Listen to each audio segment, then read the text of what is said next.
Good morning, everyone, and welcome to the 2013 Marketing Kickoff webinar. My name is Alex Goldfayn. Thank you so much for being with me. I'm really excited to be doing this, my first private webinar to my communities. I will have you off of this session by the top of the hour. I hit my marks, and it's important for me to be timely here. So we'll be done at the top of the hour. We're going to go fast. I'm going to give you a lot, but there's a lot of really good material here that if you apply it, you will improve your marketing and ultimately your sales pretty quickly. And the techniques are relatively straightforward and they don't cost very much. So let's talk about some quick housekeeping here. Ask your questions at any time. There is a question box on your control panel. Type your question there, and I'm watching it as we go. I will stop when I see your questions and read them and answer them. Okay, so anytime you have a question, please feel free to ask it. Next, at the end of the session, you will get a feedback survey with 4 questions. One of them is, would you like my new book, Evangelist Marketing? The first 5 who respond will get a hard copy. Everybody else, I'm happy to send you a digital PDF version, and you can read it on your tablet or your computer, wherever you read these things. So just respond to that survey, answer the 4 questions. One of them asks you for some feedback on the session, and I will get you a book. Okay? Next, about Alex in 60 seconds or less, because I don't like doing any more than 60 seconds. So that's me, and that's what I do. So I work with some of the top brands in the world, and I help them grow their business through good marketing. So marketing strategy is my work, and I do that through consulting privately to companies. I also perform coaching with executives one-on-one at these companies. So I help them do their work better personally, one-on-one, where they have access to me and we work on whatever it is that they are focused on working on. I usually meet once a month. And speaking, where they're executive meetings or sales meetings, marketing meetings, where departments get together, I do this kind of thing live, and it works really, really well. They're usually really powerful sessions. You can click on my website there. You can see videos. Every topic that I do has a short video attached to it. So you can go ahead and take a look there. So that is my work. You see here, the Evangelist Marketing Masterclass is a year of coaching. And there is a coupon that comes along with this that I will send you by email that can save you off of the already ridiculously low $150 price for an entire year of that coaching. So my 60 seconds are up. Let's come back to the agenda here. Here's what we're doing. We're going to take a quick look back at 2012. And I've distilled 4 big marketing lessons connected to the news that happened in last year. We're going to look at 10 powerful marketing techniques for success in the new year. I've created 10 of them for you. We'll go through them quickly, and you can pick and choose which you will apply. And then we're going to talk about the power of 15 minutes, because in 15 minutes per day, you can change a whole lot. You can change yourself, your work, your company, and pretty much you can change the world. So we'll talk about the power of 15 minutes. And again, at the end, I am giving away my book. So if you respond to that survey, you shall get a copy. This is my premise for today. I believe completely that marketing is your low-hanging fruit. You can improve your product or service, but nothing will generate the results in the ROI and the revenue and the new customers that an improvement in your marketing will. And I would also submit to you that your product or service is much better than your marketing currently, right? So the work that you do, the products you create and the services you deliver are much better than the marketing that supports it. So improve your marketing just a little bit, just a couple of notches, and you will see a really significant impact on revenue, on new customers, and on the growth of your company. So marketing is the low-hanging fruit. Next, let us take a look at 2012. And I've got 4 stories here for you. And we begin with Facebook's IPO. The stock debuted at $45 a share. It dropped to $27 currently, and in between the two, it got down to $17. Also, last year, General Motors said that Facebook ads don't work, and they're pulling their $10 million of advertising. And so let's build on this. Here's a slide. This is the most text that you will ever see in one of my presentations. According to the Associated Press and CNBC, they did a poll in May, and it found that half of all Americans think that Facebook is a passing fad. And over a third spend less time on Facebook today than 1 year ago. 80%, this is big, 80% have never bought a product or service as a result of an advertisement or comment on Facebook. And 12%, only 12% would feel safe making a purchase there. So when people tell you you need to be spending more time on social media, that you need to be more present, that you need to be, engaging in the conversation, tell them that the conversation doesn't generate revenue. And in my experience working with brands, working with some of the top companies in the world, I can tell you that that's true. You will not have sales as a result of your work on social media. And these numbers bear that out. Quick look at Twitter, 250 million active users. Half of all tweets are sent by 20,000 of them. And I think that's 8/10,000ths of 1% of all Twitter users account for half of what's communicated. And most of those are retweets. So be on social media. Don't get me wrong. I'm not saying that social media is harmful to your company. It's not unless you overdo it. So don't overdo it.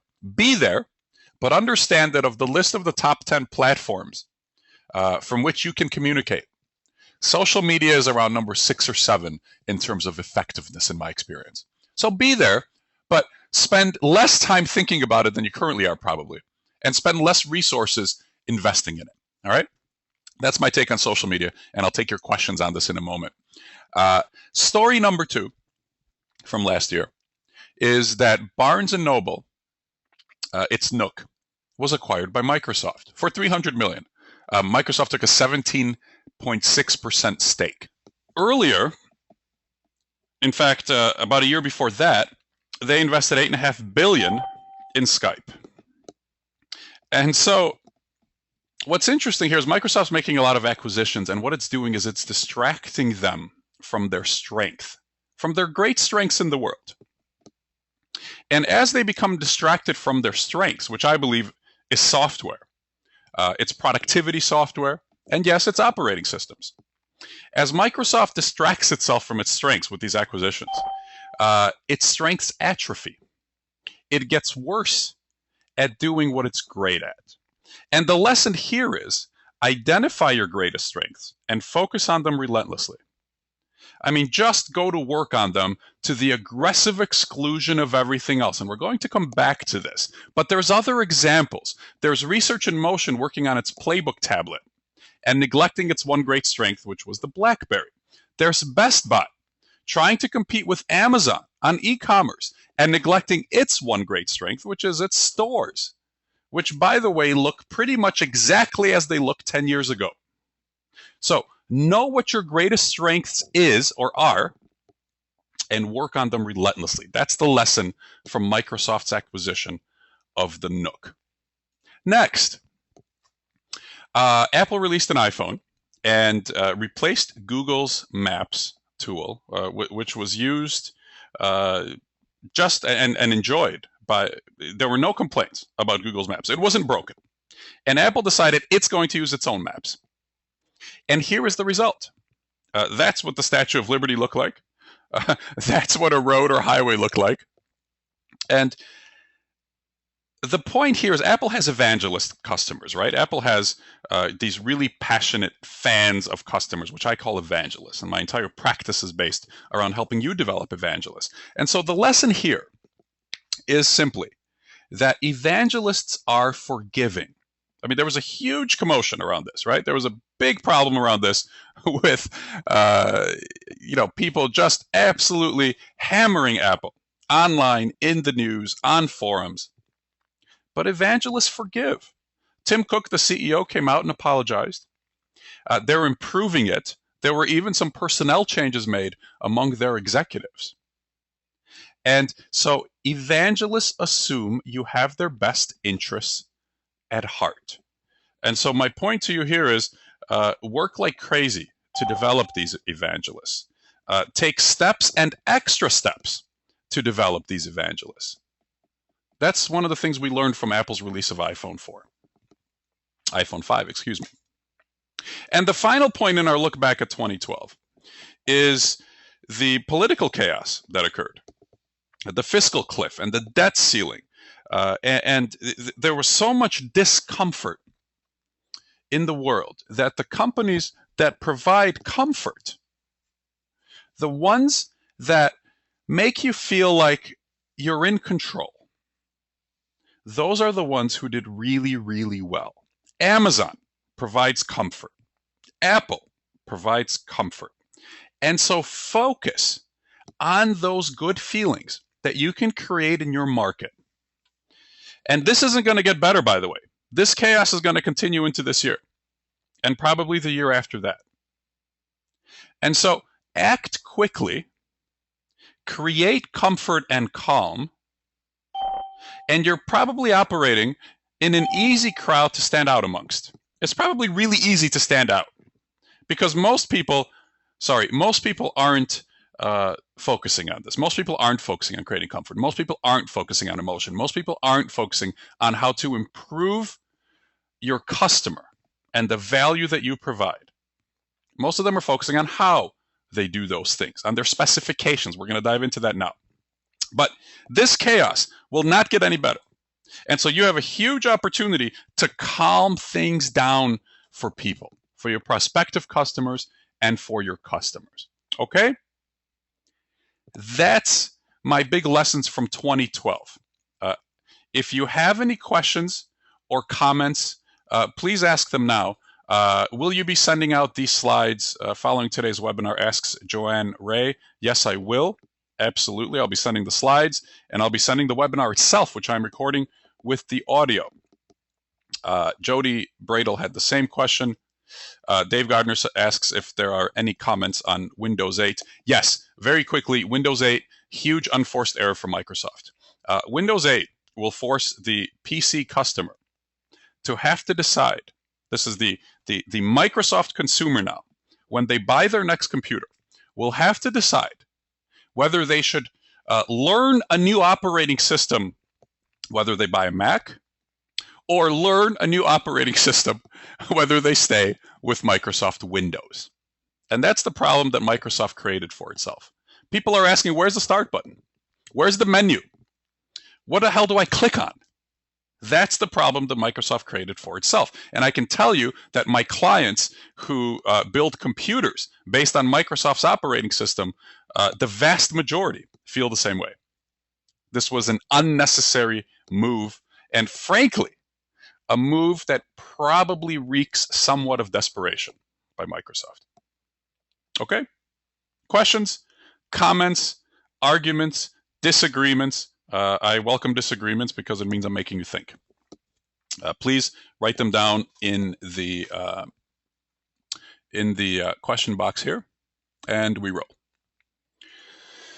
I promised in the advertising for the session that I would introduce some new intellectual property, and here it is. Over the last year, I have created the Evangelist Marketing Index, and this takes into account the key variables for creating marketing that will not only increase your revenue, but create these evangelist customers. So customers who will tell others about why they love you, which to me is the goal of marketing. And so I've created these variables, and this is the first time I'm sharing it anywhere. This is what it looks like. So the list of variables here in color are the areas which can be improved and the areas which are judged when I work with companies. So I actually score these various variables that go into my construction of evangelist marketing. At the bottom, the x-axis is the weight that I give to each. So think of them basically as how important each variable is in comparison to the others for creating your evangelist marketing. So let's go from the bottom up. And the first set here in yellow or green, the first set in yellow or green here, these are observable marketing variables that I can see, that anybody can see on your website, in your press releases, in the quality of your media relations, and so forth. So the first variable and the most important of the observable ones is that you're focusing on emotion and lifestyle, not technology or process. And if you're not in the tech space, think of this as focusing on how your product or service improves people's lives or work, and not the ways in which you make it happen. So I'm not interested in your technique. I'm not interested in your approach. I'm certainly, as a consumer, not interested, or as a business buyer, I'm certainly not interested in your technical specifications. I don't care. And neither do most people. What I do care about is how you're going to improve my life, or how my business is going to be better off after I work with you. And so that's what you need to focus on. And of all of these variables, except for one at the very top, of all of these variables, that's the most important one that you should be implementing into your marketing. A shift from how you do something to what you do, to how people are better after they're done with you. Moving up, simplicity. I call it simplifying to the void. So you take what you have, the words that you use, the number of words that you use, the way that you describe your value, and you make it simpler and simpler and simpler and simpler until you can't simplify it anymore. So keep simplifying until it's impossible to simplify further. Apple is excellent at this. I have a number of clients who, this is not natural, by the way, because you're creating your product or service, and so you're stuck in the details, in the muck of your product or service, and so it's difficult then to lay it out simply. So simplify it until you can't simplify it anymore. And much of my work with clients centers on these first three variables, really. A shift to emotion and lifestyle, a simplification of what you're saying and how you're saying it, and moving up, give me customer stories. Tell me the stories of my peers. So the goal of this is to describe how what you do improves people's lives or work, and as many different kinds of people, so that I can find a peer when I'm evaluating you. So the more customer stories you can tell, the more effective your marketing will be. Moving up, the quality of your media relations, and we'll revisit most of this in the techniques that come after. But the quality of your media relations obviously determines your coverage, your earned media. And most people aren't doing it well. In fact, I would argue that you should consider eliminating the press release, because it's not helping you. Most public relations hurts the companies and the products that it is meant to help. And we'll dive into that a little bit further. The frequency of your communication. Communicate relentlessly. Most companies don't do it nearly enough. Getting less and less critical as we move up. Your product or service name should be sticky, memorable, short, quick. It should not be 75 characters long. And here I'm talking about Samsung and Canon and Sony, where a customer literally finds it physically impossible to communicate what product it is that they're using and enjoying to other consumers, because the product or service name is impossible to remember. Your pricing is a key marketing variable. It is possible to hurt yourself if you price your product too high and also too low, your product or service. And your packaging. This is the look and feel of your product or service. And if you're in the service category, this is your website. This is the package that you put forth into the world.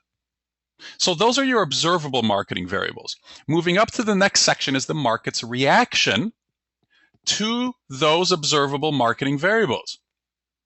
So the first thing we look at is how passionate are your customers? And the easiest place I can do this without working with a company is to look at the reviews you have out there.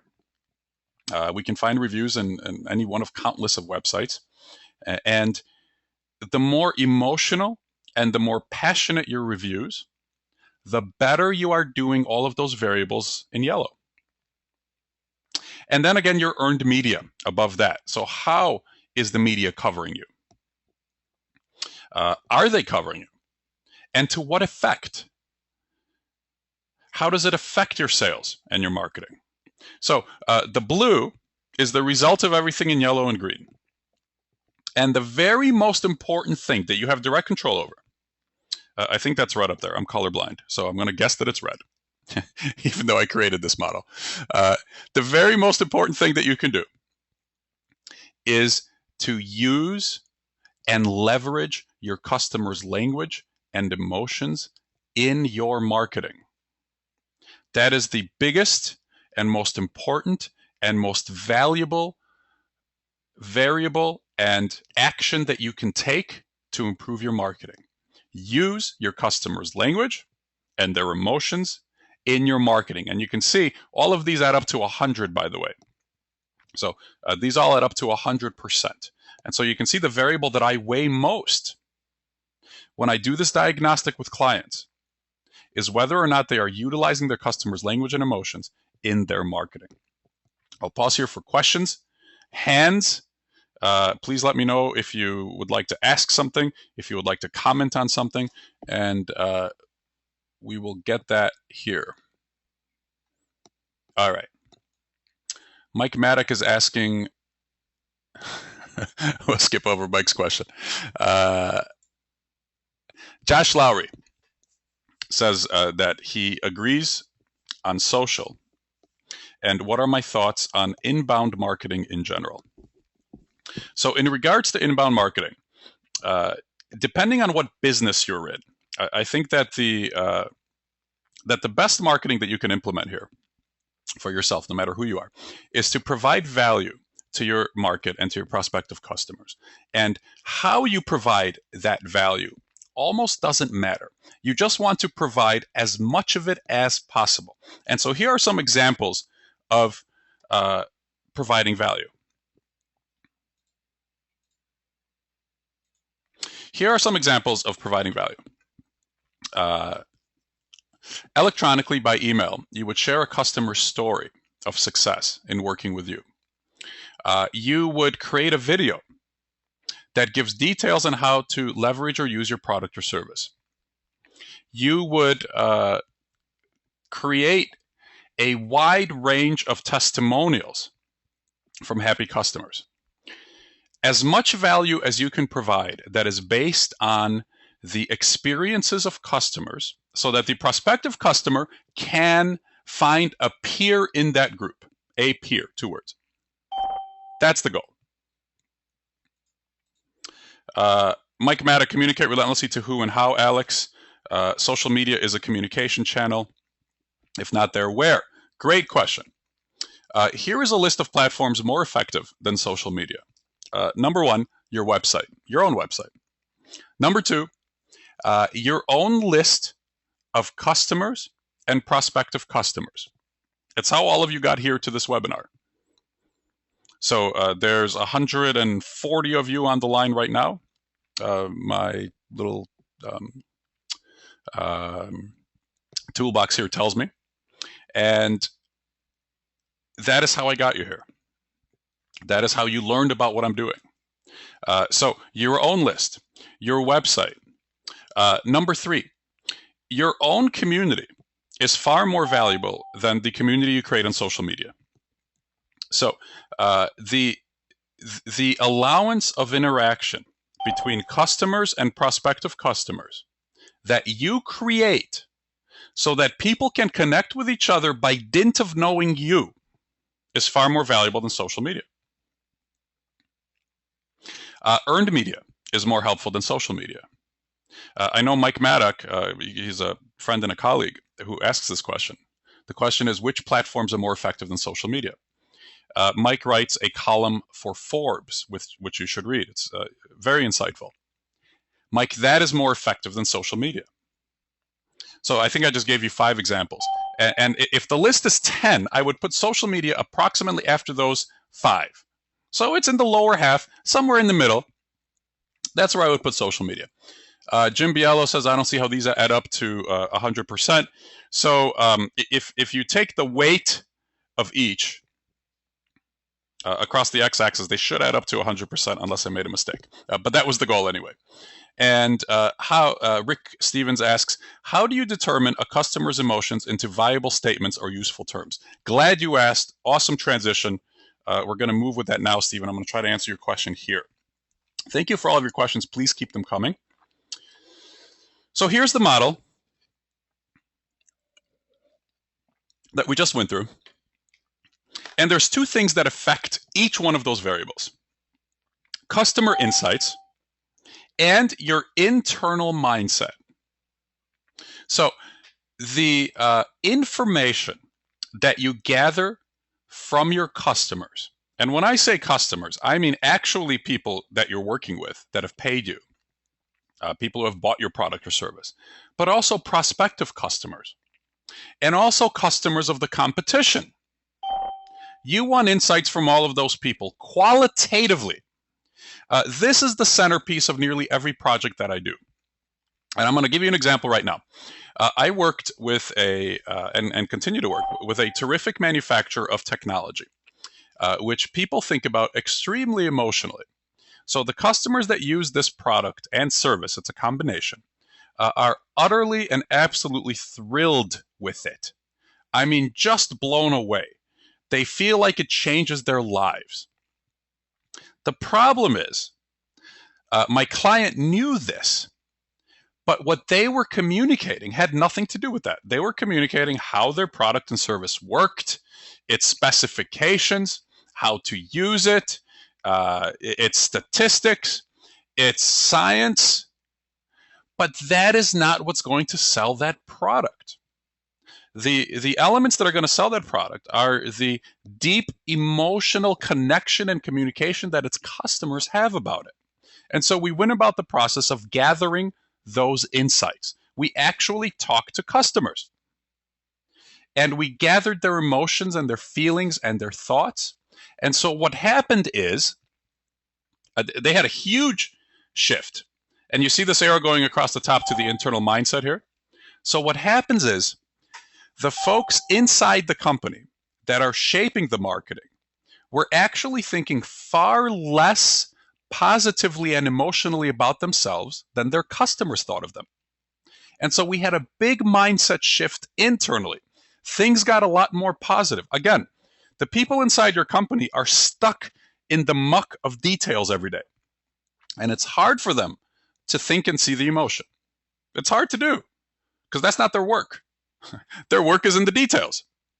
But customer insights pull them out of that muck, shine a light on the emotion, and then improves their mindset.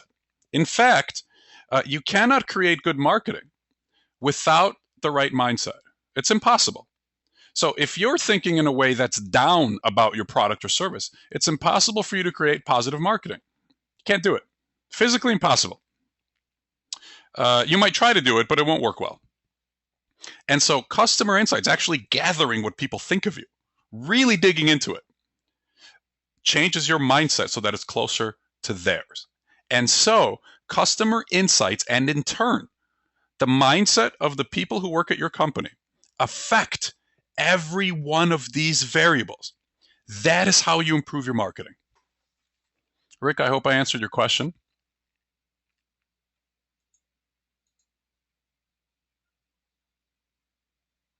Okay. Anything else on this model before we move on to the practical steps? We're doing good on time. I'm happy with where we're at, which is what's important. We have a question from Chad Barr that says, examples of customers' emotions in your content. And I think this alludes to Rick's question, which says, how do you determine a customer's emotion, which we just covered by actually talking to customers. And so specifically not internet surveys and not focus groups, but one-on-one conversations, actually picking up the phone and talking for 20 or 30 minutes and asking a series of questions. My book, which all of you are getting if you wish to get it by dint of being here, lists a script of about 30 such questions. And then you dig into those questions. And so that is how you get at the customer's emotion. And then how do you incorporate them into viable statements or useful items. It's not very complicated. You just use their words. You use their phrases and their language, and you can choose to put quotes around it if they let you, or you simply incorporate it into your material. There's two things here. Under this red variable, are you using your customer's language and emotions? Two questions. The first question is, are you finding out what they're saying and then utilizing it in your own marketing? And that's what we're talking about now. And the second question is, can you influence their language and emotions? So can you teach them how to think and talk about your product or service? You know who was brilliant at this? Steve Jobs.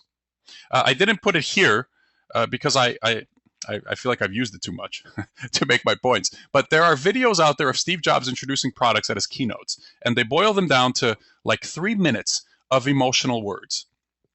So wonderful, amazing, fantastic, and so on. And what he's doing is planting the seeds and teaching the market on how to talk about those products and those services of his. And the next day, when the media covers the product releases, or the same day if it's the internet, guess which words they use? They use the ones he's taught them how to use. Here's a quick story. When Apple released its iPhone 4, and you couldn't hold it in your hand because it would short out and it would drop the call. Do you guys remember this? You couldn't hold the iPhone in your hand. And there was a huge uproar, very, very similar to the maps, very similar to what happened with Apple's maps on the iPhone 5. And for 2 weeks, everybody said the iPhone is awful. You can't hold it in your hand and make a call. And Steve Jobs came out with his, two of his fellow executives, and they sat on a stage 2 weeks later. And they all brought their iPhones, and they sat on stools on an empty stage, and they answered questions until there weren't any more questions by the media. This was a press conference. And I counted 7 different times that Steve Jobs said, "We love our customers. We love our customers," over and over and over again. And that wasn't an accident. That was on purpose. Because guess what? All of the articles about the press conference said, "We love our customers." Steve Jobs repeated frequently, "We love our customers." All of the coverage included that.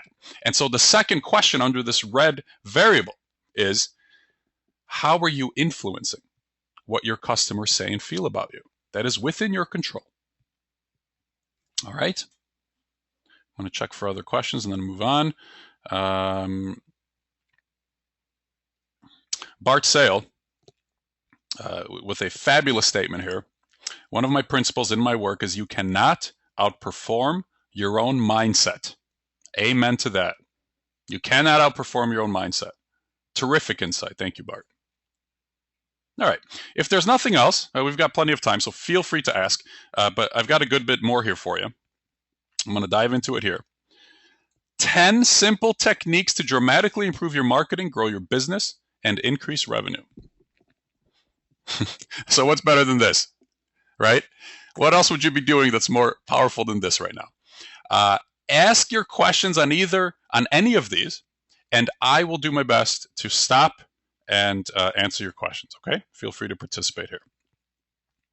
Number 1, and some of this is going to be a review over the model that we just did, but it boils things down into practical actions, right? Into things you can do. Number 1, the best marketing comes from your customers. And so it's imperative upon you to understand what they think and feel about you, and then communicate that to your market, to your existing customers, your prospective customers, to the media. And again, let's review. The best way to do this is to pick up the phone and call your customers and ask them questions like this. How do you like our product? What do you think about it? How do you feel about it? What do you say about it? Give me 3 words to describe our product or service. 3 words. If you were to describe our product for you tech companies, if you were to describe our product to your mom, what would you say? If you were to describe our product to your kids, what would you say? And you don't just ask the question and move on. You ask the question and then you dig. And then you ask follow-up questions. Well, that's interesting. Why did you say that? Right? That's the value of doing this on the phone. Because you can dig. You can sense where they're getting interested and excited. You can sense where you're losing them, and then you can move on. But in the areas they're getting interested, you can dig. So tell me more about that. And then you hear another word. Let's say they choose a word, they say a word that's really interesting to you that you can use in your marketing, and you hear the word, exciting. And you would say, why would you say exciting? Because that's a really interesting word that we wouldn't have thought to use. What's exciting about it? And they'll tell you what's exciting about it. That's the value here. And it's so easy to get at. All you have to do is pick up the phone. How many customers do you need to talk to? A good number is 30 to 50. 30 to 50. How long do the conversations need to be? 20 to 30 minutes. Because what happens after 30 to 50 is things start to repeat. You get what there is to get in 30 or 50. And let me tell you this, 5 is better than nothing. 1 is better than nothing. It doesn't have to be 30 to 50. Just do some. No questions? We move on. Again, questions at any time, guys. Number 2, communicate the story of your happy customers everywhere. Give me peers. When you go to the media, you don't want to tell them about your product or service. You want to tell them about a really happy customer whose life or work you changed. That's what the media wants. I know this because I was a syndicated Chicago Tribune technology columnist. And when I went to companies and asked them for happy customers, can you give me a customer I can talk to? It was something that they have literally never heard before or considered the possibility of. There was stunned silence. What do you mean you want a customer? I want a customer. I want somebody like my readers who can tell me what's good about you. I'd rather talk to customers than you. And the media, by the way, I started this business. Quick aside. I started this business because it became so painfully clear to me when I was in the media that the companies that are multi-billion-dollar companies, that are international conglomerates, that are Fortune 100 companies, they are executing marketing that is literally killing good products. And that is why I went into this business. It became so painfully obvious to me when the 22-year-old media relations person would, and we'll get to PR in a second, but the 22-year-old media relations person would blast a press release to me and 1,000 other journalists and never follow up. And the press release is horrendous, absolutely horrendous. That is why I went into business, to help these companies market. Small improvements in marketing. If you just take your marketing from where it's at today, a few notches towards improvement, just a little bit better, you will see a huge increase and improvement in your outcome, in your sales and in your revenue. Okay, so back to true stories. Gather the stories of your customers. And the best way to do that is when you are getting these insights. You ask them for their stories, and then you ask them for permission to include them, to talk about them. You can also get the stories of your customers and your reviews. If you make products, there's a lot of you from big companies here. So get the stories and share them with anybody that will listen. Question from Terry Lasky. What is recommended if it's a brand new product launch without any established customers yet? Terry, good question. The answer is, what's recommended, you have 2 options. Number 1, if it's a brand new product, you can let people use and experience the product for a little while and then ask them questions, right? A test run. Number 2 is you go to the customers of companies that are like yours. So competing products that you're launching up against, and you get insights from them. So those are the 2 ways to do that. Josh Lowry. What if you are a startup and building your customer base, right? So similar question. Let me add a third option here. If you are building your customer base, the very best thing that you can do, is to grow your lists from day one. Build your lists. So gather information on customers, on prospective customers, on customers of the competition. Build your lists and then go about providing value to them. Do this aggressively.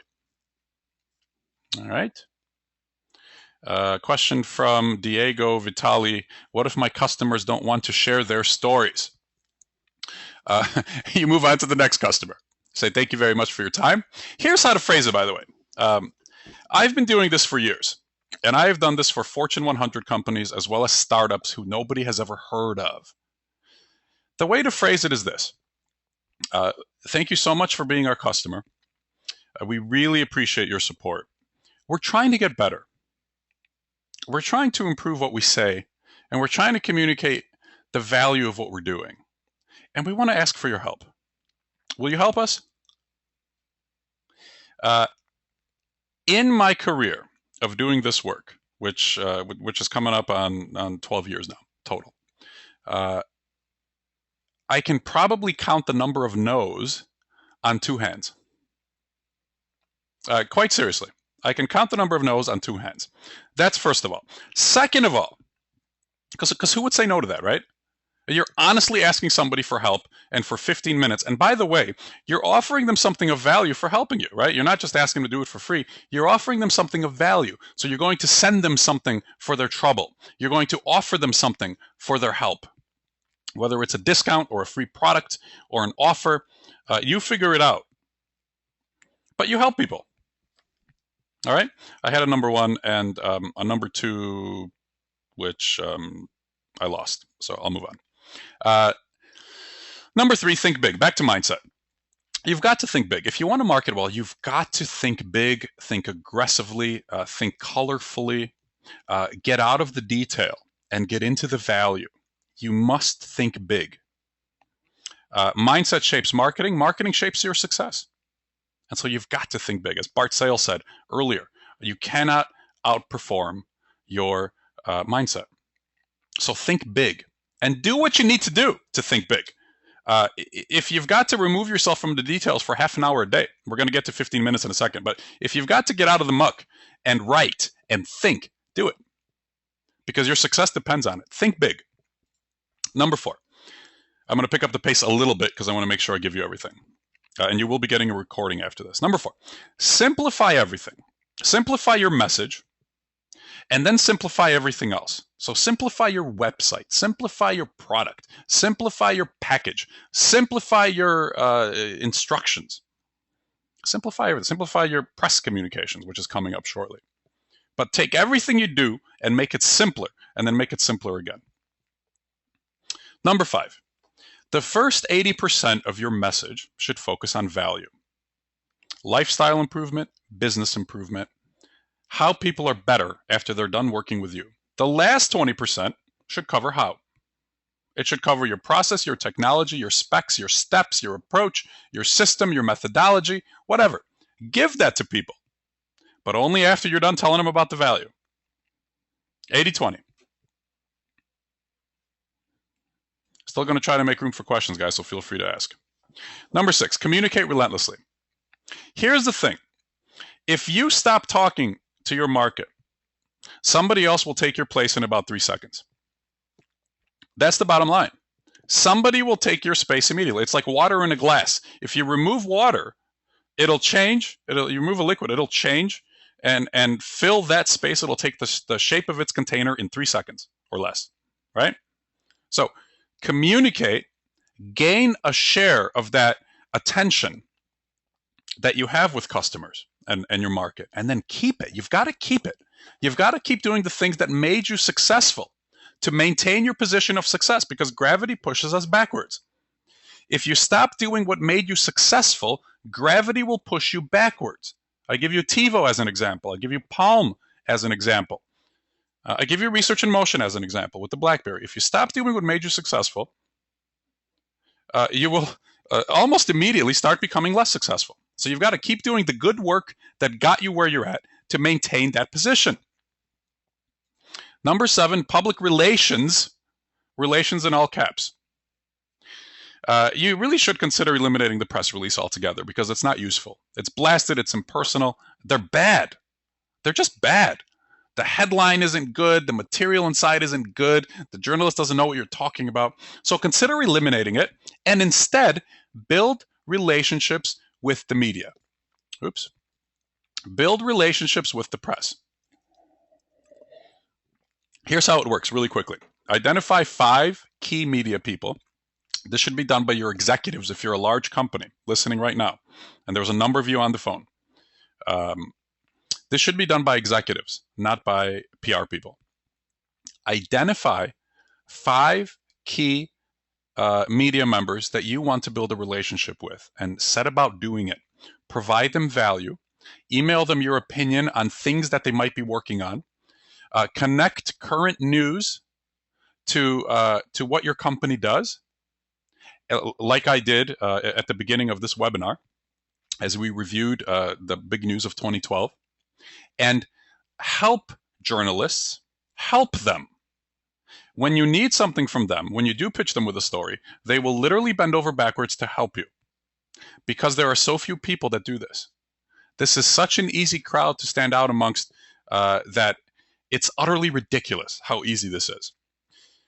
I want to tell you, my approach to this, I do this with clients. I help them implement the system.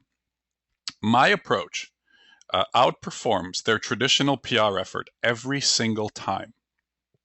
Every single time. The approach that I just described to you, and it's also laid out in my book. So, and executives will tell me I don't have the time. Yes, you do. You have the time. 5-10 minutes a day. You have the time. If you have 5 people that you're working with, and you contact one of them once every 2 weeks, you're looking at 5 minutes a day or less. 5 minutes a day or less. You have the time. Okay? So relate publicly. Don't blast press releases. Publicly relate. Number 8, know your greatest strengths, as we discussed in the news. Identify your greatest strengths. If you don't know what they are, your customers will tell you. Your colleagues will tell you. And know your greatest strengths at 2 levels. Personally, so know what you personally are best at. Each of you listening right now, know what you're best at. And secondly, you have to be aware of your greatest strength as a company. There is only room for 1 or 2. There is not room for 12. There is not room for 5. There is only room for 1 or 2. That's why when I hear Google is getting into televisions, I get nervous. And when Microsoft buys the Nook and buys Skype, I get nervous, because those are not the company's greatest strengths. And the only thing that will happen is that they will distract themselves from what they're already good at, and their strengths will atrophy. Know your greatest strengths and focus on them to the relentless exclusion of everything else. This is one of the great unforced errors in business, is wandering eyes, wandering interests. Stay focused, for goodness sake. Focus on your greatest strengths. First know what they are, and then focus on them. Number 9, stop thinking and take action. Execute. Stop planning. I have a mentor named Alan Weiss, and he says, move when you're 80% ready, because the last 20% is dysfunctional. And he's exactly right. Only we know that last 20% is missing. So when you're almost ready, get going and move on to the next thing. Execute and plan as you go. Take action. Even imperfect action is better than no action at all. And number 10 is 15 minutes a day. I promise you we will get to this, and I also promise you I'm going to have you off the phone at the top of the hour. Have you off the webinar here. It's the new year. I've just given you 10 techniques. We've just talked about what makes good marketing. And so I would ask you that which of these techniques will you begin implementing for 15 minutes per day today? What will you do starting today for 15 minutes that will improve you and your marketing? Why 15 minutes per day? It's easy, it's fast, it's not threatening, it's difficult to avoid. It's an ideal amount of time for building new habits, actually. It's an ideal amount of time for building new behaviors. And eventually, 15 minutes can become 5. It can become 30 if you're enjoying yourself. This is in a matter of weeks or a month. But if you keep it to 15 minutes, it's really easy to start, right? The barrier is really, really low. And so what can you do in 15 minutes?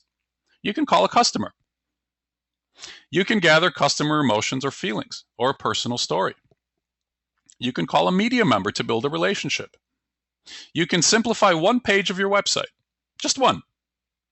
You can write with pen and paper. I love fountain pens, and it forces me to write on paper. And what I find when I write on paper is my thoughts actually have to slow down so that my hand can keep up with it. And it slows down my thinking. And it's really nice to be able to dwell on a topic, right? To be able to really give yourself time to marinate in something. So that's a great thing to do for 15 minutes a day. And by the way, you can have multiple 15 minutes. You can have one in the morning or a couple in the morning and then one in the afternoon. You can give yourself a 15 minutes before bed. And you can certainly have one idea per day in 15 minutes. You can have a great idea in 15 minutes. You could have a so-so idea in 15 minutes. But the point is, have an idea. Allow yourself the time and the space to have that idea. And 15 minutes is pretty awesome for that. Are there any questions? Are there any questions here? Josh Lowry, when communicating to customers and prospects via email, any advice on writing effective subject lines? Length is an issue. So would love to know what others are doing. Josh, we don't have the time. I'm happy to connect with you offline, but my quick answer to you is make it short and make it in their best interest. Make it in their own self-interest. Make it in short, self-interest, which automatically implies emotional. And make them, don't get fluffy. And so make it actually relate to what's in the body of the message. And I wouldn't worry too much about it either. It's just an email subject line. This is, that question is one of these, Josh. Take action and stop thinking. Send the emails. Okay? I have a comment here that says, this was the best hour I've spent in my business in years. Thank you. Thank you, David Balk. I appreciate that. What role should SEO play in prospect acquisition? Dan Janal runs a fabulous PR service. Dan, SEO is like social media to me. People spend too much time on it, and people overthink it, and people spend too much money on it. There is no emotion in SEO. I would suggest to you that if you spent half of the time on marketing with emotion and lifestyle in mind, that you spend on SEO, most people, that your marketing will improve tremendously and you would make much more revenue. So I think you should have SEO in your sort of world of marketing tips and tricks, but I think there's so much overemphasis on it, and it just makes you like everybody else. You know, everybody's doing SEO, search engine optimization. Everybody's doing it. Okay, forgive me for not having the time to get to everything else. I want to wrap up properly here. We've got 2.5 minutes left. Raymond Wendell, I see your question. Feel free to write me offline, okay? I'm going to put my, well, you all have my email address. You don't need me to send it to. So feel free to reply to the messages that you have from me. All of you got an invitation to this. Just reply to it and you'll be able to email me directly, okay? I want to spend, 30 to 40 seconds here, and then we will wrap. Again, I feed my family by doing consulting with companies large and small. Here, Nokia is a client. As we talked about earlier, there are Fortune 100 companies that are my clients, but also startups and mid-markets. So if I can help you improve your marketing, please let me know. Next, personal coaching for each of you on the phone. I'd be happy to talk with you about that. We improve you and your behavior and your activity and your focus and your greatest strengths and your marketing. And finally, speaking, I was doing a talk at the about a month and a half ago at Lenovo's large executive meeting, and it had a lot of this stuff in it. But I often go to companies and deliver keynote speeches and seminars and workshops on this material. So if you think that this kind of thing that we just did would be of value to you live in person, please don't hesitate to let me know. Respond to my email, call me. I'd be happy to discuss it with you. I want to talk to you just for 10 seconds about this masterclass. It is yearly learning. You can go to my website and click on it here, but it's a whole year of learning. And the full price on this is $150. It's the kind of material that we do here in video, in short videos, short audios, and articles. There is a coupon for each of you listening, and the coupon code is webinar. I'll send it to you in the follow-up. It's $35 off the $150, so it becomes $115 for an entire year of this kind of value. All right, now let's talk about my book. I said I'm going to give it away. Here's the book, by the way. Reached #1 on the Kindle format recently, which I'm very proud of. After you leave this webinar, you will receive 4 questions from GoToWebinar here, from the service that we're using. You'll receive 4 questions. Reply to them, please. Send them back to me. And the first 5 that I receive will get a hard copy of my book, Evangelist Marketing. Everybody who replies back to me, I will personally send you a PDF copy of the entire book. On me, obviously, and you can read it on your iPad or your tablet or your computer or enjoy it wherever you enjoy it. Okay? I want to thank you very, very much for your time and for your attention and for all of your questions. I think they were fabulous. If you have feedback for me, I would love to see it and hear it in those questions. There is a space for you to give it to me. I wish you a wonderful, successful, big thinking 2013. Have a wonderful year, and please don't hesitate to contact me if you need anything. Thank you very, very much.